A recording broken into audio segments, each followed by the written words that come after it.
계속해서 167페이지 첫 번째 줄부터 168쪽 두 번째 줄까지 한번 읽어보겠습니다. 그러면 비록 한 생 동안 수고로운 교통을 겪지만 그것은 잠깐 사이에 지나고 다음 생에는 무량수불의 국토에 태어나 유쾌하고 즐거움을 누리는 일이 한량없으며 길이 도에 개합하고 밝게 빛나는 지혜에 개합하여 영원히 생사의 근본을 뿌리 뽑고 또한 탐욕과 분노와 어리석음의 괴로움과 번뇌는 없게 되느니라. 그리고 1급 또는 100급, 1000만억급을 살고자 한다면 자유자재로 그 뜻에 따라 수명을 얻게 되며 모든 것이 진리에 따라 자연히 이루어지는 세계이며 안락한 열반의 경지와 같느니라. 그러므로 그대들은 모름지기 각자가 정진하여 마음에 세운 소원을 이룰 것을 구해야 하느니라. 의욕을 일으키고 도중에 후회하여 스스로 허물이 되는 일을 지음으로써 극락정토의 가장자리에 있는 칠보로 이루어진 궁전에 태어나 500세 동안 여러 액난을 받는 일이 있어서는 안 될 것이니라. 이렇게 이번 생에 부처님 법을 만나서 부지런히 배우고 수행한다면 비록 내가 지은 업장, 나의 두터운 업장 때문에 그 업장의 과보를 받느라 잠시 괴로움을 겪을 수도 있지만 다음 생에는 극락정토에 태어나 생사번뇌를 뿌리 뽑아서 한량없는 즐거움을 누릴 수 있게 된다. 그랬습니다. 이 극락이라는 곳은 결국 우리들을 위한 장소다. 아미타 부처님을 위한 장소가 아닙니다. 우리 중생들을 위한 장소다. 그래서 마땅히 우리들은 극락에 태어나려는 소원을 세우고 공부와 수행에 게으름이 있어서는 안 되겠습니다. 오늘 이 자리에 계시는 우리 금요일 오전반 불자님들은 이제 불교대학에 입학하신 지 어느 정도 되었다 이렇게 말할 수 있죠. 내년이면 이제 4년 차입니까?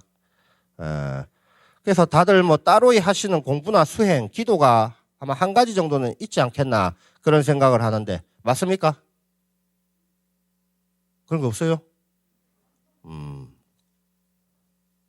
뭔 얘기를 하는지 막 그냥 저를 쳐다보고 계세요. 각자 뭐 본인이 따로 하는 공부나 따로 하는 기도나 따로 하는 수행이나 따로 하는 봉사가 없습니까? 이럴 때는 없어도 그냥 있다고 해야 돼요.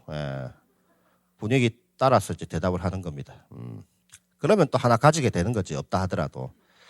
그런 분들은 지금 하고 계신 공부, 수행, 기도를 지금처럼 부지런히 하면 돼요. 아직 따로 하는 공부나 기도, 수행이 없는 분들은 지금부터라도 공부하는 경전이나 우리 절에서 하는 수행 가운데 하나를 골라 잡아서 열심히 하면 될 일이다. 나무아미타불 이미 극락왕생은 결정됐기 때문에 굳이 나무아미타불을 내 기도, 수행으로 삼을 필요는 없다 그 말입니다. 내가 지금 하고 있는 기도나 수행 그거 계속하면 된다 그 말이에요. 자, 그러니까 그 말이 뭐냐? 이미 극락 가는 버스를 탔는데 버스 안에서 내가 또 뛸 필요는 없다 그 말이에요. 그냥 편안히 앉아있으면 버스가 나를 목적지까지 데려다 주는데 버스 안에서 또 더 열심히 뛰어본들 버스 아니지. 거기서 더 빨리 갈 수 있는 방법은 없거든요. 그러니까 버스 안에서는 뭐 독서를 하든 잠을 자든 영화를 보든 뭐 공부를 하든 뭐 이야기를 하든 전화 통화를 하든 여러분들이 할 수 있는 걸 하시라 그 말이에요. 그러니까 나무아미타불 왕생극락이 확정됐으니까 기도, 수행, 공부, 봉사는 여러분들이 각자 하시고 싶은 것으로 하시면 된다. 그 얘기입니다. 자, 계속해서 경전 168쪽 세 번째 줄부터 여섯 번째 줄 한번 읽어보겠습니다. 미륵보살이 부처님께 말씀드렸다. 부처님의 기중하신 가르침을 받은 이상 오로지 정성을 다하여 닦고 배워 가르치신 바대로 받들어 행하고 결코 의심하지 않겠나이다. 이렇게 미륵보살은 부처님의 당부를 반드시 지키겠습니다. 이렇게 다짐을 하고 있어요. 부처님의 당부란 게 뭡니까? 앞서 보신 것과 같이 극락정토에 왕생하기 위해 부처님의 법을 열심히 배우고 수행을 닦는 일이죠. 어찌 보면은 이거 뭐 쉬워 보여도 사실은 뭐 쉬운 건 아닙니다. 그래서 부처님께서는 계속해서 다음과 같은 말씀을 하십니다. 168쪽 일곱 번째 줄 거기부터 169쪽 첫 번째 줄 거기 한번 읽어보겠습니다. 부처님께서 미륵보살에게 말씀하셨다. 그대들이 이 세상에서 마음을 단정히 하고 뜻을 바로하여 온갖 악을 짓지 않으면 참으로 훌륭한 공덕이 되어 시방세계에서 가장 뛰어나 비교할 만한 것이 없느니라. 그 까닭은 무엇인가? 여러 부처님 국토의 천인과 사람들은 업보로 인해 저절로 선을 행하고 큰 악을 짓지 않으니 가르침으로 교하기 쉽기 때문이니라. 이게 무슨 말이냐? 우리가 살고 있는 이 사바세계, 지금 이 세계는 부처님 법을 만나 배우고 수행하기란 말처럼 쉽지만은 않다 그 말입니다. 우리가 뭐 부처님 법 만나서 뭐 수행하기가 어렵다 하는데 그게 뭐 무슨 말인가 싶죠. 나는 지금 부처님 법 만나서 수행하고 공부하고 있으니까. 근데 이게 참 어려운 일이다 그 말이에요. 이 세상에서 부처님 법 만나기도 어렵고 이 지구상의 인구가 70억이 넘어가는데 불교를 믿는 나라들은 불교를 믿는 인구는 10억 정도 될까요? 10억 정도 될까? 중국의 인구가 어느 정도 되는지 모르겠는데 불교 인구가 한 10억 정도 될 겁니다. 많이 잡아서. 그러면 60억이 넘는 사람들은 불교를 접하지 못했다 그 말이죠. 벌써 7분의 1밖에 못 접한다 그 말입니다. 불교의 가르침을. 그러면 그 10억 가운데서 또 불교 부처님 법을 만나서 배우고 수행하는 사람들이 얼마나 되느냐. 뭐 우리나라만 보겠습니다. 우리나라 인구 5천만 가운데 불자 인구가 한 800만 정도 된다고 하는데 그 800만 가운데 과연 부처님 법을 이렇게 매주 나와서 공부하고 열심히 수행하는 분들이 몇 명이나 될 것 같습니까? 여러분들. 별로 없어요. 물론 개인적으로 하시는 분들도 많이 있겠지만 얼마 안 된다 그 말입니다. 주로 뭡니까? 1년에 한 번 절에 갑니다. 언제? 초파일 날. 그 초파일 불자라는 말이 있어. 그리고 집에 불교라고 해도 절에 가는 사람은 한 명입니다. 누구? 엄마, 할머니 둘 중에 한 사람. 그래서 불교를 뭐라 그럽니까? 대표 불교라 그래. 대표가 나가서. 초파일 불교, 대표 불교. 이게 지금 우리나라 불교의 현실이라. 여러분들은 다 대표라. 집안에. 불교 대표. 그래도 뭐 이번 생에 와서 대표 타이틀 한번 달았네요. 좋은 게 아닙니다, 지금. 좋은 게 아니요. 지금 웃을 일이 아니요. 나도 웃고 있지만 웃을 일이 아닙니다. 왜 그렇습니까? 왜 그래요? 부처님 법 만났는데도 배우고 수행을 잘 하지 않아. 왜 그러냐? 불심이 없어서 뭐 그런 것도 있을 수 있죠. 근데 가장 중요한 게 뭐다? 부처님께서는 뭐라 말씀하십니까? 할 일도 많고 즐길 거리도 많아서 그렇습니다. 즉 공부하고 수행하는데 방해되는 일이 많아서 그래요. 공부하고 수행하는데 방해되는 일들이 많다. 근데 뭐 성가시게 막 공부를 방해하고 성가시게 수행을 방해하고 이런 게 아니라 뭡니까? 오히려 너무 즐거워서 공부를 잊게 만들고 수행을 잊게 만드는 것들이 많다. 그래서 이 세상에서 부처님 법을 만나도 배우고 수행하는 일이 어려운 것이다. 이렇게 말씀을 하시는 겁니다. 부처님께서도 이 사실을 너무나 잘 알고 계시죠. 그래서 우리들이 살고 있는 이 사바세계에서 수행하는 일을 시방세계 그 어떤 곳에서 수행하는 것보다 더 뛰어나다고 말씀을 하시는 겁니다. 방해거리가 이렇게 많이 있는데 여기서 수행 잘하는 게 훨씬 더 뛰어난 일이다. 천상세계나 이런 좋은 세상은 수행을 방해하는 일들이 적기 때문에 거기서는 수행에 오히려 쉽게 수행할 수 있다 그 말이에요. 근데 이 사바세계는 워낙 놀고 즐길 거리들이 많아가지고 수행을 방해하는 일들이 많으니까 여기서 수행하는 일은 지극히 어렵다. 하지만 여기서 수행을 할 수 있다면 그 수행이야말로 정말로 뛰어난 수행이다. 그 말입니다. 뭐 이런 얘기 하잖아요. 가끔 어디 조용한 산속 가면은 산에 있는 절에 가면 공부도 잘 되고 기도도 잘 된다. 이런 말들을 하는 분들이 가끔 있는데 근데 이건 너무나 당연한 말이에요. 산에 들어가면 어디 뭐 놀러 갈 데도 없고 즐길 만한 거리도 없으니까 당연히 뭐 공부하고 기도만 할 수밖에 없잖아요. 그러니까 공부하고 기도가 잘 되는 것처럼 느껴지는 거지. 그런 장소에는 내 공부와 기도를 방해할 만한 것이 그다지 없어요. 그러니까 사람 많고 놀거리가 많은 이 도심 속보다는 기도, 공부, 수행이 잘 되는 게 당연하겠죠. 그런데 잘 된다는 것은 비교적 쉽게 된다는 뜻이요. 그리고 쉽게 된다는 것은 신경을 적게 써도 된다. 또는 노력을 적게 해도 된다. 그런 뜻인데 반대로 노력을 많이 해야 된다는 것은 그만큼 공부와 수행에 힘을 더 많이 쓰고 신경을 더 많이 써야 된다는 말이죠. 그래서 산속이 아니라 이 도심, 지금 여러분들이 앉아 계시는 이 도심에서 공부하고 수행하는 일이 더 힘들어요. 노력을 많이 하고 신경을 더 많이 써야 되기 때문에. 그래서 어찌 보면 도심이 더 훌륭한 수행처라고 볼 수가 있는 거예요. 또 잘 생각해 보면 수행이라는 것은 언제 어디서나 할 수 있어야 돼요. 장소나 시간에 구애받아서는 그게 수행이라 할 수가 없는 거라. 나는 딱 장소하고 딱 시간 정해놓고 딱 한다. 그거 아니면 안 된다. 못한다. 이러면 그건 또 훌륭한 수행이라 할 수가 없는 거죠. 언제 어디서나 할 수 있어야 그게 수행이지. 그러니까 언제 어디서나 할 수 있어야 되는데 뭐 조용한 곳에서만 잘 되고 사람 많고 시끄러운 곳에서는 안 된다 한다면 이것은 훌륭한 수행자의 마음가짐이라 할 수가 없는 거죠. 그래서 부처님께서는 수행을 방해하는 일이 적은 천상세계보다 수행에 방해되는 일이 많은 이 사바세계에서의 수행이 더 뛰어나다고 말씀을 하시는 겁니다. 더 결정적으로 말씀드리자면 깨달은 자는 이 사바세계에서밖에 나오지 못합니다. 천상세계에서는 나올 수가 없어. 거기는 우리와 같이 생로병사의 고통이 덜하기 때문에. 그래서 깨달음, 붓다, 부처님은 이 사바세계, 생로병사의 고통이 있는 이 사바세계에서만 나올 수가 있다. 그런 말씀을 하시는 겁니다. 그러니 다른 어느 곳이 아닌 바로 어디 멀리 갈 것도 없죠. 우리 한국불교대학 대관음사에서 공부하고 수행하는 일이 이 세상 다른 어느 곳에서 하는 공부나 수행보다 훨씬 뛰어나다. 그렇게 말씀드린 겁니다. 잘 살펴보면 우리 절을 둘러싼 이 주변을 한번 보세요. 놀고 즐길 때가 널렸어. 영대 병원역에서 내려서 우리 불교대학까지 불과 이거 뭐 한 200m 정도 될까요? 직선거리로 한 200~300m. 그 거리에 도대체가 온갖 식당이며 노래방이며 없는 게 없어요. 이러한 유혹들을 이겨내고 우리 절에 오셔서 공부하시는 여러분들은 이미 대단한 수행자라.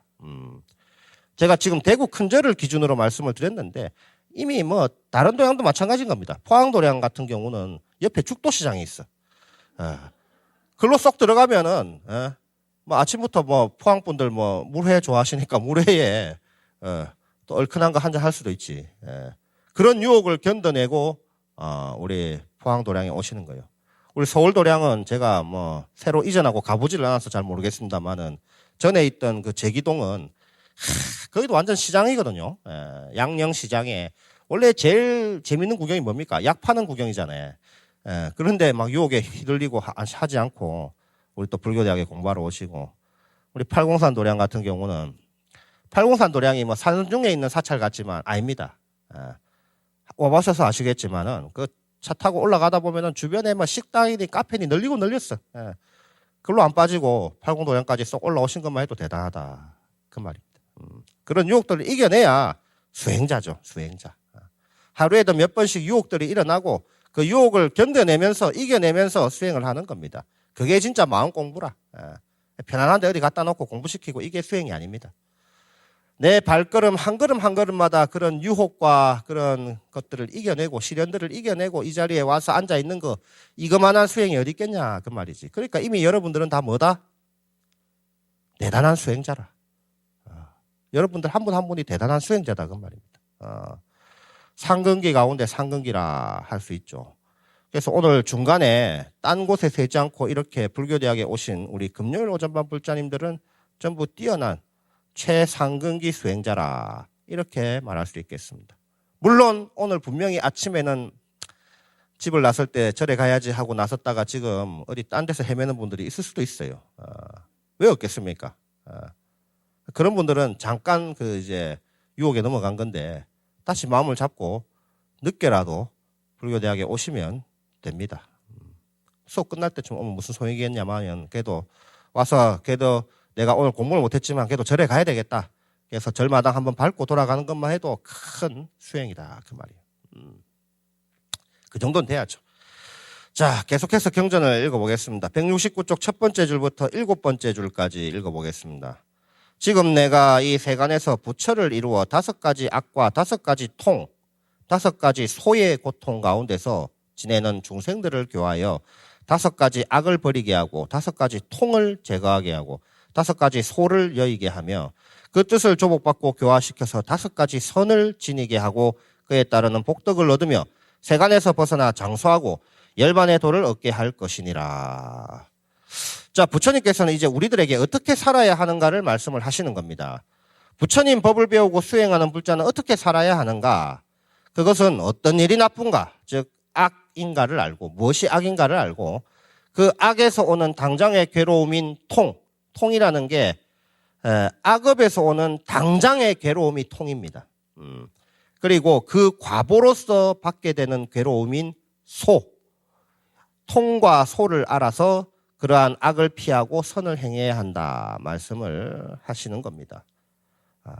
어떤 일이 나쁜가? 악을 알고 그 악에서 오는 당장의 괴로움인 통, 그리고 그 악에서 오는 과보로서 받는 소, 이걸 알아야 한다. 그러면 이제 악을 피하고 선을 행해야 한다. 이렇게 말씀을 하셔요. 알기 쉽게 비유하면 여러분들이 누군가를 한 대 때렸다고 합시다. 때리는 일은 좋은 일입니까? 나쁜 일입니까? 선입니까? 악입니까? 혹시 그걸 선이라고 생각하는 분은 없겠죠? 남을 패는 일을. 당연히 악이죠. 나쁜 일입니다. 악업이죠. 남을 때리고 악업을 향하면 요새 같은 시대는 어때요? 옛날에는 뭐 그냥 등신같이 맞고 있었는데 요새는 어떻습니까? 한 대 때리면 맞은 사람이 가만히 있어요? 바로 그냥 경찰에 신고하고 고소합니다. 예. 요즘 시대가 그래요. 그러면 당연히 여러분들은 경찰에 붙들려서 좀 죄질이 심각하면 구속을 당해요. 구속을 당하면 유치장에 가게 됩니다. 거기서 판결이 나올 때까지 대기하다가 판결이 나면 구속이 되든 뭐 벌금을 내고 풀려나든 하겠죠. 어쨌든 이것이 바로 악업으로 인해 겪는 당장의 괴로움, 통이다 그 말이요. 사람을 한 대 치면은 그 사람이 뭐 고소한다 뭐 이래가지고 정신적인 고통도 있고 또 실제로 뭐 경찰에게 붙들려서 유치장에 가든 감옥에 가게 되든 그런 당장 내 몸이 겪는 고통이 바로 통이다 그 말입니다. 통. 그러면 통만 딱 받으면 끝나느냐? 악업 짓고 통만 있느냐? 그게 아니다 그 말입니다. 그 악업의 과보로서 쭉 이어지는 괴로움이 있으니 그것이 뭐다? 소라는 겁니다. 소. 감옥에 가게 되면 하루 이틀 만에 풀어주겠습니까? 긴 시간 형기대로 감옥에서 괴로움을 계속 받아야 돼요. 그 괴로움이 길게 이어지는 거, 이것이 소다. 악업에 대한 과보로서 괴로움이 길게 이어지는 것이 소다. 당장 받는 고통은 통이고 그 괴로움이 계속 이어지는 것은 소다 그 말입니다. 소. 그리고 뭐 감옥에서 긴 고통을 받는 게 거기서 끝나는 게 아니에요. 과보가. 밖에 나오면 이제 사람들은 날 뭘로 불러요? 폭력배, 깡패, 건달, 뭐 아니면 뭐랍니까? 하여튼 감옥에 갔다 나왔으니까 전과자 이렇게 부르겠죠. 그런 꼬리표들이 또 계속 따라다녀. 그것도 괴로움이죠. 그것도 소다 그 말입니다. 이 소자는 보면 한자로 불사를 소자야. 불. 소각할 때 그 소자거든요. 불이라는 건 땔감을 다 태울 때까지 계속 끄지지 않고 타오르잖아요. 악업의 과보가 닿을 때까지 괴로움의 불꽃이 계속 타오른다는 뜻에서 소라고 적는 겁니다. 소. 그러니까 여러분들이 악업을 지으면 그 악업의 과보가 닿을 때까지 괴로움은 계속 끊이지 않는다 그 말입니다. 그러니까 악업을 지으면 안 된다. 이런 통과 소가 있기 때문에 악업을 지으면 안 된다 그 말입니다. 당장 고통도 있지만은 그 괴로움이 또 계속 이어진다 그 말이죠. 이렇게 악업이 주는 고통과 과보를 알아야 악업을 피할 수 있고 반대로 좋은 일, 선업을 행할 수 있다 그 말입니다. 그래서 부처님께서는 악업과 악업에서 오는 고통과 과보를 이렇게 먼저 말씀하시고 그 다음에 선업을 말씀을 하시는 것이다. 부처님께서는 이 세상에 5가지 악이 있다고 말씀을 하셨어요. 그래서 그 악업에 따르는 통과 소도 5가지가 되는 겁니다. 또한 5가지 악업을 피하고 선업을 쌓아야 한다고 하셨으니까 선도 5가지가 되는 거죠. 그럼 이제부터 이 5가지를 한번 알아보겠습니다. 경전 170쪽 3번째 줄부터 173쪽 마지막 줄까지 조금 긴데 한번 읽어보죠. 첫 번째 악은 다음과 같느니라. 여러 천인이나 사람들 땅을 기어다니는 미물의 무리에 이르기까지 온갖 악한 일을 지으려 하는데 그렇게 하지 않는 이들이 없느니라. 강자는 약자를 굴복시키고 서로 죽이고 해치는데 잔인하게 해치고 사륙하고 서로 잡아먹고 잡아먹히기도 하느니라. 선한 일을 닦아야 한다는 것을 알지 못하고 극악무도한 짓을 일삼기 때문에 재앙과 벌을 받아 죽어서는 자연히 악도에 떨어져 한량없는 괴로움을 받게 되느니라. 천지신명이 죄악을 범한 자를 기억하고 식별하여 결코 용서하지 않으므로 빈궁과 하천함, 배고픔과 고독, 장애와 어리석음이 있고 육체적 고통과 정신적 고통을 겪는 일들이 있느니라. 또 존귀함과 부유함, 뛰어난 재주와 현명함을 갖춘 이들이 있는데 모두 과거세에 자비로운 마음으로 효도하여 선을 닦고 덕을 쌓음으로 이룬 것이니라. 세상에 지켜야 할 법도가 있으며 나라에는 국법과 감옥이 있음에도 불구하고 사람들은 그것을 두려워하거나 삼가지 않고 나쁜 짓을 하여 그 죄로 감옥에 들어가 재앙과 벌을 받게 된다. 그런 뒤에 벗어나기를 소망해도 그것은 벗어나기가 어려우니라. 이러한 일은 세간에서 흔히 일어나는 일이며 눈앞에서 볼 수 있는 일이니라. 그러다가 목숨이 다해 후세에 태어나더라도 그 과보는 더욱 깊어지고 심해지며 저 어두운 저승에 들어가 몸을 받아 다시 태어나는데 비유컨대 국법에 의해 고통스럽고 무거운 형벌을 받는 것과 같느니라. 그러므로 자연히 사막도에 태어나 한량없는 고통을 받게 되며 계속하여 몸을 바꾸어 다른 모습으로 태어나고 또한 이리저리 다른 처소에 태어나기도 하면서 윤회하는데 그곳에서 받는 수명은 길거나 짧으리라. 그 식은 자연히 그 몸을 따라가니 오직 홀로 향할 뿐이니라. 서로 쫓아 함께 태어나고 다시 보복하기를 그치지 않으며 재앙을 부르는 악업이 닿기 전에는 서로 떨어질 수조차 없느니라. 그러므로 이처럼 악도의 굴레를 벗어날 기약을 할 수 없고 실로 해탈하기도 어려워 그 고통은 이루 말할 수가 없느니라. 친지 사이에는 자연히 인과의 도리가 있어 비록 선과 악을 행했을 때 즉시 그 결과가 나타나지는 않는다고 해도 마땅히 그 선과 악에 따라서 그 업보는 반드시 그것으로 돌아가게 되느니라. 이것을 첫 번째 큰 악, 첫 번째 통, 첫 번째 소라고 하는데 이로 인해 힘겹고 고통스러운 것을 비유하면 큰 불길이 사람의 몸을 태우는 것과 같느니라. 사람이 이러한 가운데에서 한 마음으로 그 뜻을 조복받고 몸을 단정히 하며 행위를 바르게 하여 홀로 모든 선한 일을 행하고 온갖 악한 일을 행하지 않는다면 그 몸은 홀로 악도에서 벗어나서 그에 따르는 복덕을 얻고 세간에서 벗어나 하늘로 올라가고 열반의 도를 성취하게 되니 이것을 첫 번째 큰 선이라 하느니라.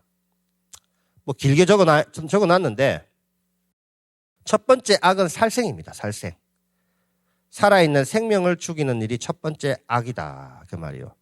무익한 살생은 악업이다. 그런 뜻입니다. 그런데 살생이라고 해서 모두 악업이냐? 여러분들 가운데는 아마 시장에서 육고기를 파시는 분이 계실지도 모르고 또 물고기를 잡는 분도 계실지도 모르겠습니다. 이것도 살생의 업을 짓는 일 아닌가 하시겠지만 그런 분들은 재미로 살생을 하는 게 아니죠. 재미로 살생을 하는 게 아닙니다. 어찌 보면 넓게 보면 뭡니까? 남을 대신해서 살생의 업을 짓는 분들이라. 남을 대신해서 살생의 업을 짓는 분들이라. 남들이 지을 살생의 업을 대신해서 행한다는 관점에서 본다면 이분들의 살생은 오히려 보살행이라 할 수가 있는 거예요. 자라나는 아이들, 투병 중의 환자들, 힘든 일을 하는 사람들을 위해 대신해서 그들이 먹을 고기를 준비하기 위해서 그 업을 행하고 있기 때문이라. 물론 살생이라는 점에서는 변함이 없지만 이러한 일은 모든 이가 할 괴롭고 힘든 업을 대신 실행하고 있다는 관점에서 봐야 되는 거예요. 솔직히 여러분들 우리 가운데 스스로 손에 피를 묻혀서 고기를 잡을 각오가 되는 사람들이 몇 명이나 되겠습니까?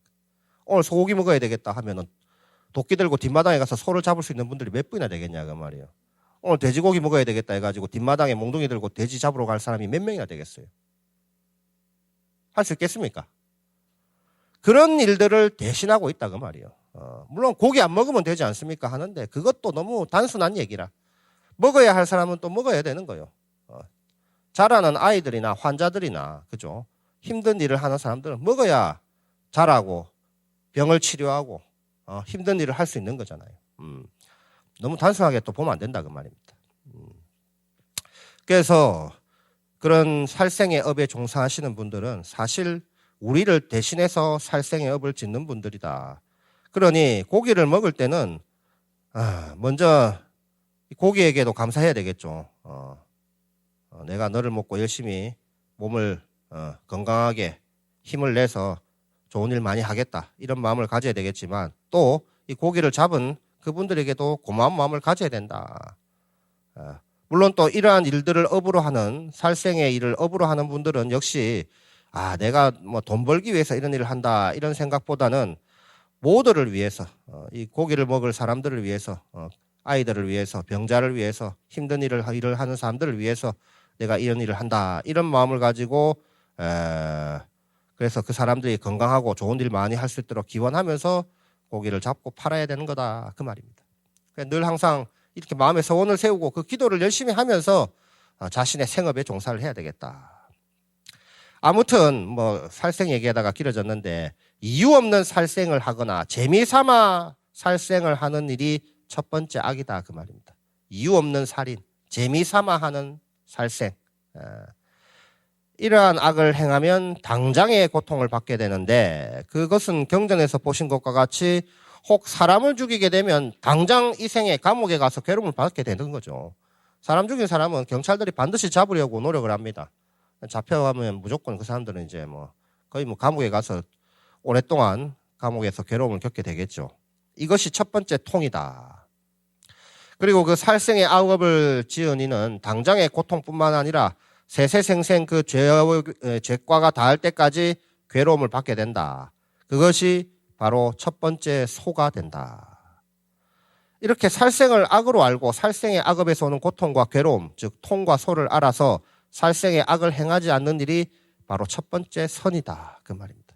좋은 일이라고 해갖고 대단한 게 아니다. 나쁜 일 하지 않으면 그게 좋은 일인 거예요. 그래서 우리가 저는 좋은 일이 뭔지 모르겠습니다 하는 분들은 나쁜 일을 안 하면 돼요. 나쁜 일만 해도 그게 좋은 일이라, 사실. 좋은 일 하겠다고, 두리번 아무것도 안 하지 말고, 그냥 나쁜 일만 안 하면 된다. 그 말입니다. 길 가다가 신호등 불 안 바뀌면 안 건너가면 돼요. 그것만 해도 좋은 일이라. 굳이 빨리 가겠다고, 아이고, 빨리 부처님 봐야 되겠다. 누가 부처님 그런 말 한 적도 없어. 신호등 빨간불인데 빨리 내 보러 오라고 빨간불일 때 건너오라는 그런 말씀 부처님 한 적도 없다 그 말이에요. 그런데도 절에 빨리 가야 된다고 신호등이 빨간불일 때 횡단보도를 막 건너가려고 한다던가 그럴 필요가 없다 그 말입니다. 신호등불이 빨간불이면 안 건너가면 돼요. 그것만 해도 좋은 일이라. 아시겠죠? 안 부끄럽습니까? 우리 불교대학 가운데 옛날에 무단횡단 하지 맙시다. 그런 거 붙어 있는 거 보면 난 부끄러웠어요. 우리 불교대학 신도들이 얼마나 부처님을 빨리 보고 싶어가지고 횡단보도로 안 건너가고 무단횡단을 이렇게 많이 하는가 싶어가지고 부처님께서는 여러분께 무단횡단하라고 하신 적이 절대로 없으니까 무단횡단 하실 필요는 없습니다. 빨리 오라고 하신 적도 없어요. 천천히 오시면 천천히 하는 대로 오시면 되지. 다음 주에 뵙도록 하겠습니다. 관세음보살.